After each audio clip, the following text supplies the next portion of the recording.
नमस्कार, दिन भर की बड़ी खबरों में आपका स्वागत है। मैं हूं आपके साथ आंचल। आज इस बुलेटिन में बात होगी दिल्ली में कांग्रेस और आप के गठबंधन की, केजरीवाल के बीजेपी पर बड़े आरोप की, देखेंगे केंद्र सरकार को लेकर प्रियंका गांधी के बड़े दावे को, डीके टैक्स पर घिरती बिहार की एनडीए सरकार को, जानेंगे क्यों शरद पवार से डरी बीजेपी, और बुलेटिन के आखिर में देखेंगे जाने माने कार्टूनिस्ट इरफान की किस खबर पर पड़ी तिरछी नजर। लेकिन दिन भर की तमाम बड़ी खबरों से पहले एक नजर आज की सुर्खियों पर। तमिलनाडु के गवर्नर आर.एन. रवि को हटाने के लिए एससी में याचिका दाखिल, राज्यपाल पर संविधान का उल्लंघन करने के आरोप। याचिकाकर्ता बोले राष्ट्रगान बजाने का आदेश देना उनका कर्तव्य नहीं। छात्रों के मुद्दे पर उपराष्ट्रपति जगदीप धनखड़ का बड़ा बयान, बोले भारत में बनी पेपर लीक करने की इंडस्ट्री, बिहार में बीपीएससी प्री परीक्षा को लेकर आंदोलन कर रहे हैं छात्र। दिल्ली विधानसभा चुनाव में टूट गया एनडीए, केंद्रीय मंत्री रामदास आठवले की party Republican party of India ने उतारे 15 उम्मीदवार, अजीत गुट पहले ही उतार चुका है उम्मीदवार।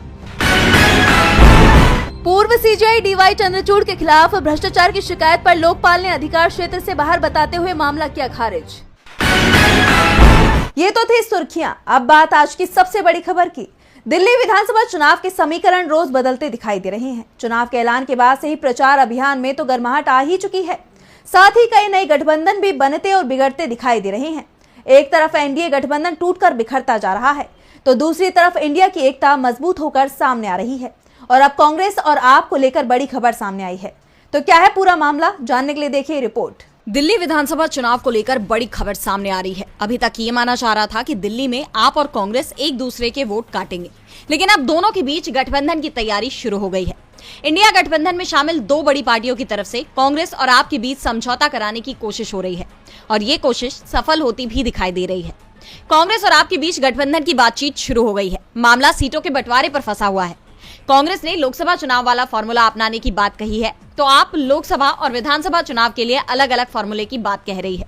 और इसके लिए दिल्ली में पिछले 3 चुनावों के नतीजों को आधार बनाया जा रहा है, जिसमें लोकसभा और विधानसभा के नतीजे अलग अलग आए थे। ऐसे में खबर आ रही है कि कांग्रेस 30-40 का फॉर्मूला लेकर आई है, यानी 3 सीट कांग्रेस और 40 आप लड़ सकती है। क्योंकि लोकसभा चुनाव में कांग्रेस ने 3 और आपने दिल्ली की 4 सीटों पर चुनाव लड़ा था, तो दूसरी तरफ आप कांग्रेस को 8 से 10 सीटें ही देने को तैयार है। जिसके बाद ये कहा जा रहा है कि अगर सीट बंटवारे पर दोनों ही दलों के बीच सहमति बन जाती है, तो 15 जनवरी के आसपास इस गठबंधन का ऐलान हो जाएगा। दावा किया जा रहा है कि राहुल गांधी और आप चीफ अरविंद केजरीवाल दोनों ही गठबंधन के लिए तैयार बताए जा रहे हैं।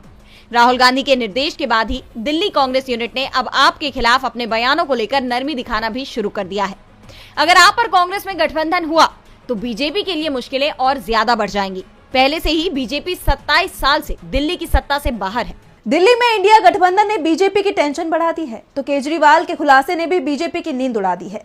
दिल्ली विधानसभा चुनाव से पहले चुनाव आयोग ही सवालों के घेरे में आ गया है। आम आदमी पार्टी ने बीजेपी के साथ चुनाव आयोग को भी घेर लिया है। एक बार फिर फर्जी वोटों को लेकर आपने बीजेपी की पोल खोल दी है। दिल्ली के पूर्व सीएम अरविंद केजरीवाल ने चुनाव में शुरू हुई कथित धांधली पर बड़ा खुलासा किया है। तो क्या है पूरा मामला, देखिए इस रिपोर्ट में। दिल्ली के सीएम अरविंद केजरीवाल ने बड़ा खुलासा किया है। उन्होंने कहा है कि दिल्ली में बड़े स्तर पर बीजेपी की तरफ से फर्जी वोट बनाने का खेल खेला जा रहा है। बीजेपी के जो सांसद और मंत्रियों के बंगले हैं, उनके पते पर वोट बनवाए गए हैं। बीजेपी सांसदों और केंद्रीय मंत्रियों के सरकारी घरों से 30-30 नए वोट बनवाने की एप्लीकेशन दी गई। आम आदमी पार्टी ने इनकी बेईमानी पकड़ ली है और बीजेपी को एक्सपोज कर दिया है। केजरीवाल के इस खुलासे के बाद बीजेपी बैकफुट पर दिखाई दे रही है। इसके साथ ही केजरीवाल ने रमेश बिधूड़ी पर भी तीखा हमला बोला है। केजरीवाल ने कहा कि दिल्ली में हमारा सीएम उम्मीदवार कौन होगा सभी को पता है। आपने इसका ऐलान भी कर दिया है। आम आदमी पार्टी ने निर्णय लिया था कि अरविंद केजरीवाल ही सीएम का चेहरा होंगे। बीजेपी का पता नहीं चल रहा है कि उसका सीएम फेस कौन होगा, लेकिन अब खबर मिल रही है कि बीजेपी की सीईसी की मीटिंग में तय हुआ है कि रमेश बिधूड़ी बीजेपी के सीएम उम्मीदवार होंगे। अगले 1-2 दिन में रमेश बिधूड़ी के नाम का ऐलान कर दिया जाएगा। मैं इसके लिए उन्हें बधाई देना चाहता हूं। मैं बिधूड़ी से आग्रह करता हूं कि वो दिल्ली वासियों को बताएं कि पिछले 10 सालों में बतौर सांसद उन्होंने क्या क्या किया है। वो अपना विजन बताएं कि दिल्ली के लोगों के लिए उनका क्या विजन है। जब उनके नाम का औपचारिक ऐलान हो जाए तो लोकतंत्र की मजबूती के लिए एक दिन दिल्ली के लोगों के सामने आम आदमी पार्टी और बीजेपी के जो भी सीएम का चेहरा होंगे उनके बीच एक सार्वजनिक बहस होनी चाहिए। लोगों को तय करना है कि उनके लिए कौन सही है। बीजेपी को घेरने के साथ ही केजरीवाल ने वोटिंग लिस्ट में हो रही धांधली को लेकर चुनाव आयोग को चिट्ठी भी लिखी है। सवालों में बीजेपी है तो पीएम मोदी भी सवालों में घिरते दिखाई दे रहे हैं। कांग्रेस सांसद प्रियंका गांधी ने भी मोदी सरकार को लेकर बड़ा दावा किया है। पीएम मोदी ने जेरोधा के को फाउंडर निखिल कामत के साथ पॉडकास्ट किया, जिस पर कांग्रेस नेता प्रियंका गांधी का बयान सामने आया है। उन्होंने केंद्र सरकार पर बड़ा आरोप लगाया है। तो क्या कुछ कहा प्रियंका गांधी ने, देखिए इस रिपोर्ट में। दिल्ली में मतदान से पहले सियासी संग्राम देखने को मिल रहा है। इस बीच प्रधानमंत्री नरेंद्र मोदी निखिल कामत को दिए गए इंटरव्यू को लेकर कांग्रेस के निशाने पर आ गए हैं। कांग्रेस सांसद प्रियंका गांधी ने केंद्र सरकार को लेकर बड़ा दावा किया है। उन्होंने कहा कि केंद्र सरकार प्रधानमंत्री नरेंद्र मोदी के व्यक्तिगत प्रचार पर ध्यान केंद्रित कर रही है। प्रियंका ने दावा करते हुए कहा कि प्रधानमंत्री के जनसंपर्क यानी कि पीआर पर पर्याप्त धनराशि खर्च की गई है, जबकि सरकार छात्रवृत्ति प्रदान करने में विफल रही है। उन्होंने राष्ट्रीय प्रतिभा खोज परीक्षा यानी NTSE के निलंबन पर चिंता जताई, जो प्रतिभाशाली छात्रों को उच्च शिक्षा प्राप्त करने में मदद करती थी। उन्होंने आगे कहा कि 1963 में शुरू की गई छात्रवृत्ति ने असंख्य बच्चों को अवसर प्रदान किए, लेकिन 3 सालों से इसे रोक दिया गया है। यानी कि विकास और जनता के मुद्दों को किनारे कर पीएम मोदी के प्रचार पर ज्यादा ध्यान दिया जा रहा है। बता दें कि पीएम मोदी पॉडकास्ट में ये कहते सुने गए कि वो भगवान नहीं बल्कि आम इंसान है और उनसे गलतियां हो सकती हैं। इस पर कांग्रेस महासचिव जयराम रमेश ने तंज कसते हुए कहा कि खुद को गैर जैविक घोषित करने के बाद मोदी अब डैमेज कंट्रोल कर रहे हैं। यानी पीएम मोदी ने अपनी गलती मान ली है और इसके पीछे की वजह है लोकसभा चुनाव के नतीजे, जिन्होंने पीएम मोदी को अपनी गलती मानने पर मजबूर कर दिया है। अपने ही बयानों को लेकर पीएम मोदी बुरी तरह से घिर गए हैं, तो दूसरी तरफ बिहार में भी एनडीए की सरकार मुश्किल में घिरी दिखाई दे रही है। आरजेडी नेता तेजस्वी यादव लगातार एनडीए सरकार पर हमलावर हैं। तेजस्वी लगातार प्रदेश की सरकार पर सवाल उठा रही हैं और अब उन्होंने प्रदेश की एनडीए सरकार पर गंभीर आरोप लगाए हैं। तो क्या कुछ कहा तेजस्वी यादव ने, जानने के लिए देखिए रिपोर्ट। बिहार में बयानबाजी का दौर तेज है। आरजेडी नेता तेजस्वी यादव लगातार एनडीए सरकार पर हमलावर हैं और अब तेजस्वी यादव ने रिटायर्ड अधिकारियों द्वारा सरकार चलाने का आरोप लगाया है। उन्होंने कहा कि बिहार में डीके टैक्स सिस्टम चल रहा है, राज्य में डीके टैक्स वसूली हो रही है, रिटायर्ड अधिकारी ही सब कुछ चला रहे हैं, यहाँ सरकार नाम की कोई चीज नहीं रह गई है। बिहार में दुर्भाग्यपूर्ण चीजें हो रही हैं। 2018 के बाद बिहार में सबसे बड़ा पद डीजीपी या फिर मुख्य सचिव का पद महज दिखावटी रह गया है, बल्कि वो सजावट के लायक भी नहीं रह गया है। तेजस्वी ने आगे कहा कि बिहार में नीतीश कुमार का राज नहीं चल रहा है। राज्य में ना तो डीजीपी की चल रही है और ना ही मुख्य सचिव की चल रही है। मुख्यमंत्री कहीं जाते हैं तो इनको बुलाते भी नहीं है। जो रिटायर्ड अधिकारी हैं वही लोग बिहार को चला रहे हैं। बिहार में डीके टैक्स चल रहा है। पूरे तरीके से बिहार में वसूली, अधिकारियों की हेराफेरी और ट्रांसफर हो रहा है। जो काबिल अधिकारी हैं, जो परफॉर्मर हैं, चाहे वो आईएएस हो या फिर आईपीएस, ऐसे करीब 90% अधिकारियों को शंटिंग पोस्ट पर डाल दिया गया है। कहा जा रहा है कि तेजस्वी यादव का इशारा बिहार के आईएएस अधिकारी दीपक कुमार की तरफ है। राजनीतिक गलियारों में चर्चा है कि दीपक कुमार नीतीश कुमार के पसंदीदा बने हुए हैं। कहीं भी जाते हैं तो दीपक कुमार साथ नजर आते हैं। बता दें कि बिहार में इस साल के अंत में चुनाव होने हैं और उससे पहले तेजस्वी का यह आरोप बीजेपी के लिए मुश्किल खड़ी कर सकता है। बिहार में राजनीति गरमाई हुई है तो महाराष्ट्र की सियासत में भी कुछ बड़ा होने के संकेत मिल रहे हैं। जिस तरह से एनसीपी एसपी गुट के चीफ शरद पवार अचानक सक्रिय हो गए हैं, उसने मायावती गठबंधन की नींद उड़ा दी है। देवेंद्र फडणवीस भी शरद पवार की तारीफ करते दिखाई दे रहे हैं। उनका बयान सामने आया है जिसमें वो शरद पवार को राजनीति का चाणक्य बता रहे हैं। तो क्या फडणवीस और बीजेपी पवार की सक्रियता से डर गए हैं? तो कैसे महाराष्ट्र की सियासत में आता दिख रहा है बदलाव, देखिए इस रिपोर्ट में। शरद पवार ने बीते दिनों पार्टी कार्यकर्ताओं की बैठक ली और इसमें आरएसएस की तारीफ की। शरद पवार ने कहा कि राष्ट्रीय स्वयंसेवक संघ के पास प्रतिबद्ध कार्यकर्ता हैं जो हिंदुत्व संगठन की विचारधारा के प्रति अटूट निष्ठा दिखाते हैं और किसी भी कीमत पर अपने मार्ग से विचलित नहीं होते। हमारे पास भी ऐसा काडर आधार होना चाहिए जो छत्रपति शाहू महाराज, महात्मा फुले, BR अम्बेडकर और यशवंत राव चव्हाण की विचारधारा के प्रति प्रतिबद्ध हो।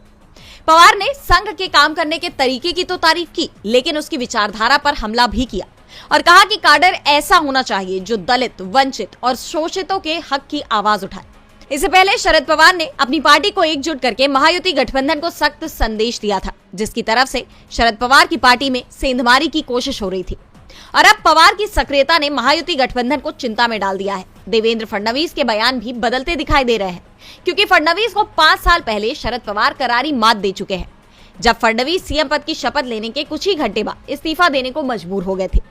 फडणवीस ने शरद पवार को राजनीति का चाणक्य कहा है और ये भी स्वीकार किया है कि राजनीति में कुछ भी संभव है। दरअसल ये खबरें भी आ रही है कि अजित पवार और शरद गुट एक हो सकते हैं, और अगर ऐसा होता है तो अजित पवार एनडीए छोड़ सकते हैं, और इसे लेकर बीजेपी के अंदर खलबली मची हुई है। शरद पवार की सक्रियता ने बीजेपी की नींद उड़ा दी है, तो किसानों के आंदोलन ने भी बीजेपी को मुश्किल में डाल दिया है। किसानों ने अपनी मांगों को लेकर सरकार के खिलाफ मोर्चा खोला हुआ है। किसान नेता जगजीत सिंह डल्लेवाल को अनशन करते हुए 1.5 महीने से ज्यादा का वक्त बीत चुका है, और अब किसानों का आंदोलन तेज होता जा रहा है। बीते दिन ही देश भर में मोदी सरकार के खिलाफ किसानों ने प्रदर्शन किया और पीएम मोदी के पुतले फूके, जिसके चलते अब यूपी के किसानों को नजरबंद कर दिया गया है। तो क्या है पूरी खबर, देखिए इस रिपोर्ट में। किसानों का केंद्र सरकार के खिलाफ आंदोलन लगातार जारी है। सरकार के विरोध में किसानों ने बीते दिन देश भर में प्रदर्शन किया और पीएम मोदी के पुतले फूके। इसके साथ ही सरकार के खिलाफ नारेबाजी भी की गई, जिसके बाद उत्तर प्रदेश में इस आंदोलन को रोकने के लिए बुलंदशहर और अलीगढ़ समेत कई जिलों में किसान नेताओं को नजरबंद कर दिया गया, जिससे किसानों में आक्रोश बढ़ गया है। किसान नेताओं ने इसे लोकतंत्र का दमन बताया और चेतावनी दी कि अगर डल्लेवाल के स्वास्थ्य को लेकर कोई अनहोनी हुई तो पूरे देश में किसानों का इससे भी बड़ा आंदोलन देखने को मिलेगा। बता दें कि पंजाब हरियाणा के खनौरी बॉर्डर पर अनशन पर बैठे किसान नेता जगजीत सिंह डल्लेवाल की सेहत लगातार बिगड़ती जा रही है। हाल ही में संयुक्त किसान मोर्चा ने डल्लेवाल से मुलाकात की। इसके बाद किसान नेताओं ने अपने आंदोलन को मजबूत करने के लिए सभी का सहयोग मांगा। 10 जनवरी को डल्लेवाल ने वीडियो संदेश जारी कर कहा था कि प्रधानमंत्री नरेंद्र मोदी हमारी मांगे माने तो मैं अनशन छोड़ दूंगा। अनशन करना कोई हमारा कारोबार तो नहीं है और ना ही हमारा शौक है, लेकिन मोदी सरकार की तरफ से अब तक डल्लेवाल की मांगों को लेकर कोई जवाब सामने नहीं आया है। किसान सरकार की परेशानी बढ़ाते दिखाई दे रहे हैं। तो बांग्लादेश में तख्तापलट के बाद भारत से उसके रिश्ते काफी तल्ख हो गए हैं। मोहम्मद यूनुस के नेतृत्व में बांग्लादेश सरकार लगातार एक के बाद एक भारत विरोधी रुख अपना रही है, और अब यूनुस सरकार ने एक बार फिर भारत से दूरी बनाई है, भारत के न्योते को ठुकरा दिया है, जबकि पाकिस्तान आने को राजी है। तो क्या है पूरा मामला, जानने के लिए देखिए रिपोर्ट। शेख हसीना की सरकार गिरने के बाद से ही बांग्लादेश के साथ भारत के रिश्तों में काफी तनाव देखा जा रहा है। हालात इतने खराब हो गए हैं कि बांग्लादेश अब सीधे सीधे युद्ध की धमकी भी दे रहा है। मोहम्मद यूनुस ने अपनी सेना को जंग के लिए तैयार रहने को निर्देश दे दिए हैं। इस बीच भारत की तरफ से दोस्ती का हाथ बढ़ाते हुए बांग्लादेश सरकार को आमंत्रित किया गया।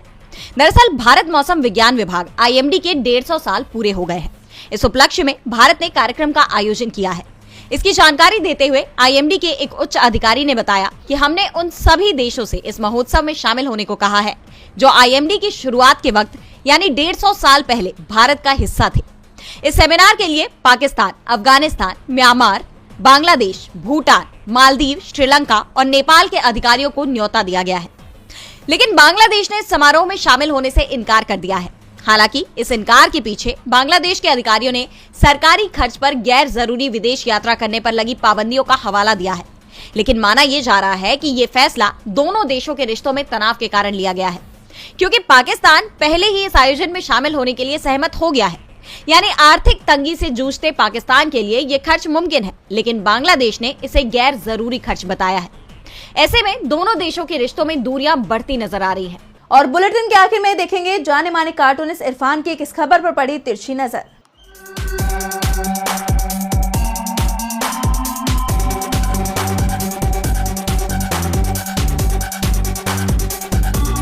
नेताओं के बयानों से सियासी मौसम का अंदाजा हो जाता है। महाराष्ट्र में पिछले दिनों संजय राउत ने बयान दिया कि देवेंद्र फडणवीस सीएम के तौर पर फिर से बहुत अच्छा काम कर रहे हैं। इसी से पता हो गया था कि चाय के दौर का सिलसिला फिर से शुरू होने वाला है। वैसे दिल्ली में मौसम बहुत अलग तरह से बदल गया है।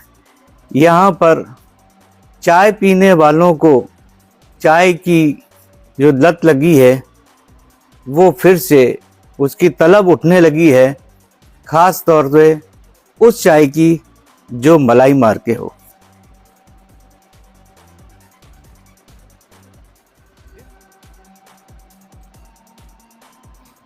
बहुत बहुत शुक्रिया इरफान जी। तो आज इस बुलेटिन में इतना ही। आप देखते रहिए DV लाइव। नमस्कार।